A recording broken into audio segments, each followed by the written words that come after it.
අපේ මේ සංස්කෘත සංഭാෂණ අභ්‍යාස කේන්ද්‍රයේ ඒ තදාසන්නව යන අපේ එක තවත් කලාවක් තමයි අපේ එළ සටන් කලාව.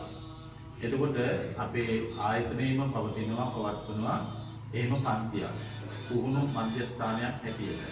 එතකොට අපේ එළ සටන් කලාව අංගම්පොර සටන් කලාව අපේ ආයතනයේ පුහුණු වීම කටයුතු සිදු කරන්නේ අපේ ගුරුතුමා ආයිබෝන් ගුරුතුමා.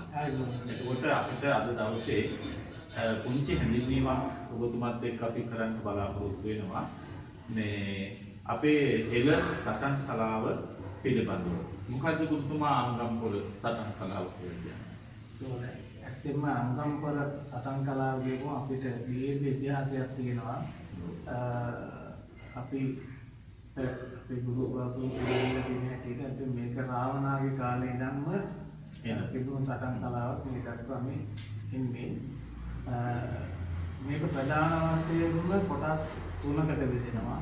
ඒ තමයි අංගම්, ඉලංගම්, මායාංගම්. ඒකට අංගම් කියලා කියන්නේ අපි අතින් පයින් කරන ආරම්භ කරන අපි අංගම් කියනවා.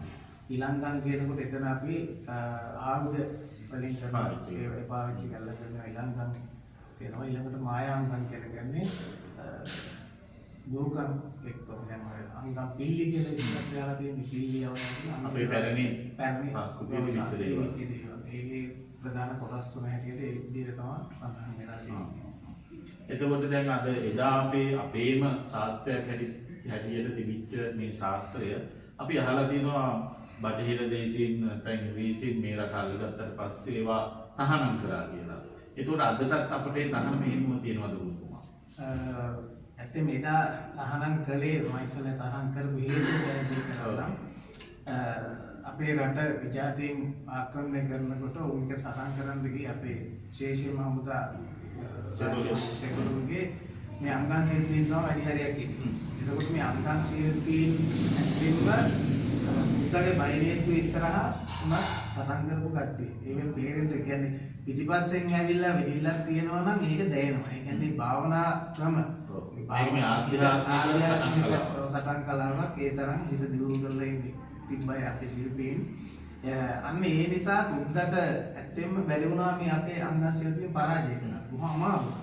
ඒ නිසා තමයි සුද්දා මේක තහනම් කරන්නේ. තහනම් කරලා විතරක් නෙමෙයි අපේ ශිල්පීන් කියලා හිටපු ඒ අපේ ගුරුවරුන් මරණයට පවත් කරා. මේක නැතිම කරලා දාන්න තම උත්සාහ කරේ. හැබැයි අපි එදා හිටපු අපේ මේ ගුරුවරු මේක හැංගුවා එක් තැන්වල මේ ශිල්පය හැංගුවා. විශේෂයෙන්ම ඔය මේ උඩරට නැටුම් කලාව, පාත්‍ර නැටුම් කලාව වගේ ඒ අඩි හැම අංගලා තියෙන ඒවා. ඒ වගේම එහෙම අංගගෙන තමයි පරම්පරාව රැකගෙන ආවේ. ඊළඟට මේක පරම්පරාවට අරගෙන ගිහින් කොහොම හරි මේ මෑත යුගයේ දක්වාම මේක අරගෙන ඇවිල්ලා මේ මෑත තමයි දැන් අවුරුදු 10ක 12ක වගේ කාලෙක ඉඳන් තමයි නැවත මේක එළියට එන්න ආවේ. මේ වෙනකොට අපේ ගුරුවරු මම හිතන්නේ රාජ්‍ය අනුග්‍රහය අරගෙන තියෙනවා මේකට මේ ශිල්පය පුහුණු කරන්න අවසර අරගෙන රාජ්‍ය අනුග්‍රහය ගන්න.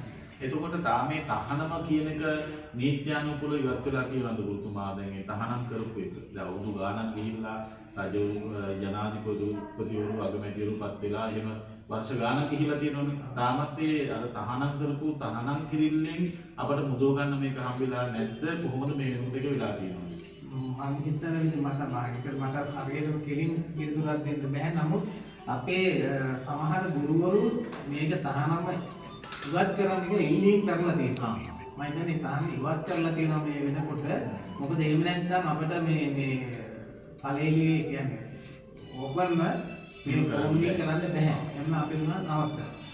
රාජ්‍ය විරෝධී බොහොමයක් හැටියට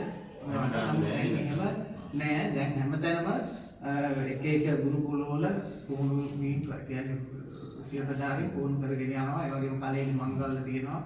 මෑදෙව්ගේ අංගාරම්භ ශිල්පීන් ලංකාවේම මම හිතන්නේ බොහෝමයක් එතන සම්බන්ධව වන්නලි මහසෑය ගාව පූජාවක් තිබ්බා. අංගාරම්භ පූජාවක් වන්නලි මහසෑයට නම් අවුරුද්දකට ගුරුතුමා මේක සටන් කලාවක්ම විතරක් නෙමෙයි මම හිතන්නේ අපේ මේ නේ සටන් කලාවක්ම විතරක් නෙමෙයි මේක.